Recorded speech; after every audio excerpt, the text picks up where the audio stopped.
guys, welcome to our kitchen where tonight we're going to be pairing Indian chicken with American pasta. Talwin's going to take us on a little trip on how to decide what spices to use, and I'm going to try to pair this with some pasta with super easy ingredients with just peppers, chicken thighs, noodles, and Talwin's going to walk us through the spices. Hey guys, let's start off with the Indian stuff and let's get working on this chicken. So to get the Indian spices right, you need tej pata, you need this thing right here, I'm not sure what this is. There's some barks right here, pretty tricky. There's a bunch of more stuff that you gotta find, and then gotta grind it up in the right proportions, okay, else you mess everything up. And if you're like me, who's a bit lazy and who has no clue what all these things are, you just go up to a store, pick a packet of garam masala which has everything in the right proportions, and you act all pro, okay?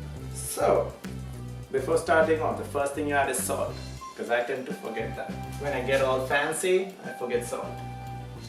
So, it's right here.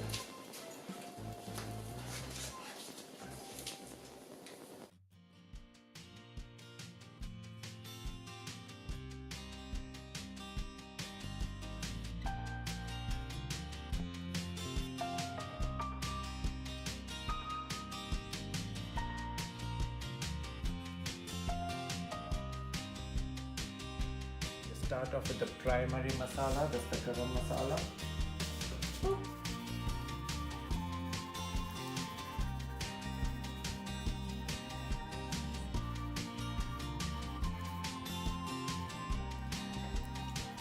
That should be roughly good enough.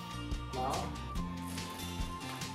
we come to this shady looking packet. There's nothing but coriander powder. You should find it pretty easy, not fancier looking bag.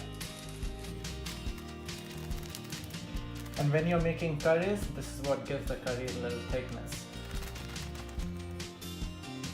A little bit of that. Then we need some chili powder.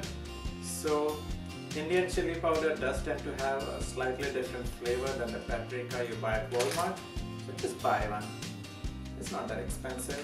Plus you tend to use just a little, so it lasts you a long time. A little chili to taste, not too much. Because the garam masala we added should have its own heat, so don't go too heavy on the chili.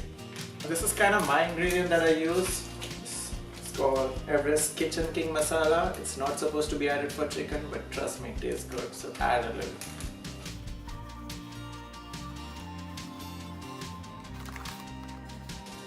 You want to add some tomato ketchup. It gives you that hint of sweetness amongst all the spices.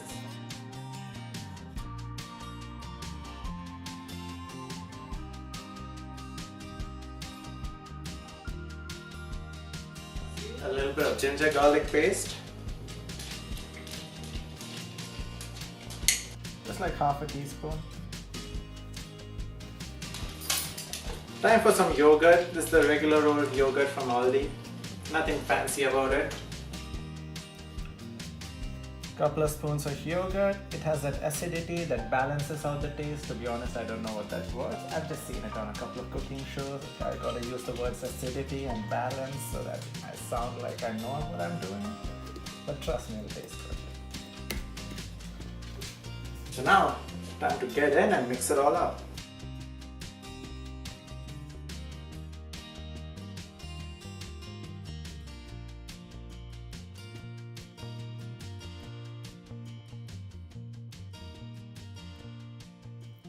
Once we've got the chicken marinated, we should ideally let it sit. The more it sits, the better it tastes. Yes, you already have made some chicken and you want to make it a little Indian-y, and you don't want to go through the hassle of adding up all the masalas. Just make your way down to Aldi and get one of these little beauties. Just pour them in. Tastes pretty good. Alright, so to tell you the truth, my half of this cooking demonstration is really basic, but I'm going to go ahead and walk you through the steps anyway because I like airtime just as much as Talwin does. I put 2 cups of uncooked pasta. Our favorite kind is the spiral. You bring your water to a rolling boil, pour that right in there. You're gonna pour your pasta into the boiling water, stirring it occasionally, making sure the water doesn't boil over, for about 6 to 8 minutes, or until your desired tenderness. Talwin and I like our pasta a little al dente, which means it's a little more crunchy than soft, but we're gonna finish that off in the skillet, so no matter what your tenderness is, it's gonna be finished at the end anyway. So this was boiling for about 6 minutes. You don't want your pasta to soak in the water because it's going to become bloated. So you're going to strain it right away. And put this back on the surface. Once you strain it, a little something I picked up along the way, you're going to toss it in a little bit of olive oil. Or sunflower oil is perfect, but I don't have any of that right now. And slight garlic salt. If I were making spaghetti, I would do heavy garlic salt, but because I don't want to overpower the garam masala, I'm just going to do minimal. This gives your noodles a really great base. So even if your pasta doesn't have a ton of sauce, your noodles themselves are going to taste excellent. You're just going to toss this and set it aside for later when we bring it back in the skillet with the rest of the chicken.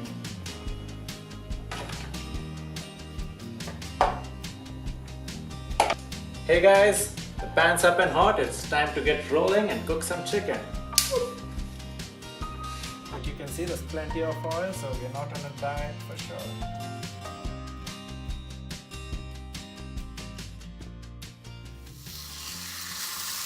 You want that sizzle. If there's no sizzle, the oil isn't hot.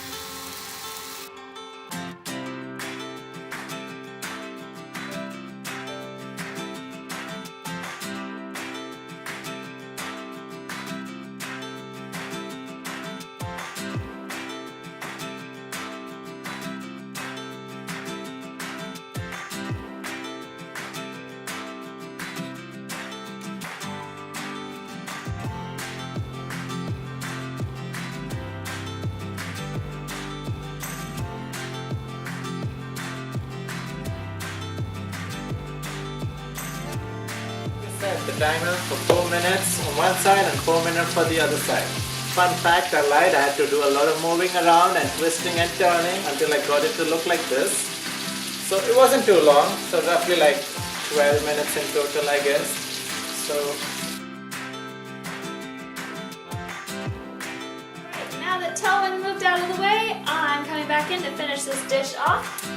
He just removed his chicken, so I'm going to use this nice base and go ahead and saute my peppers. I always like colorful peppers, but if you're into green peppers, you can do that as well.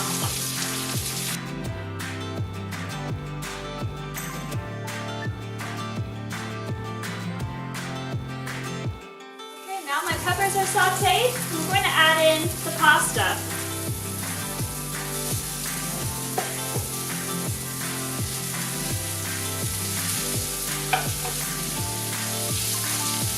As I said before, the main part of this dish is Talwin's Indian spiced chicken, so we're gonna do super light spices here. We're really just letting all of the pasta and peppers saute into the residue of what he cooked his chicken in. But we're gonna add a little bit of butter, garlic salt, and pesto.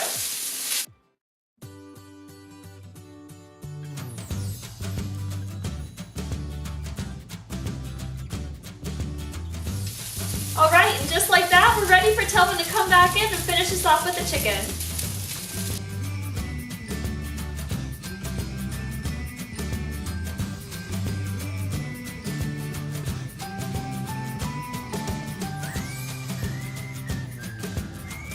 Okay, and right before you dish this up, just garnish with a little bit of cilantro for that extra fragrance. We hope you had fun cooking with us today. I know Zoe did. She's our official taste tester. What do you think, Zoe? She gives it 2 paws up.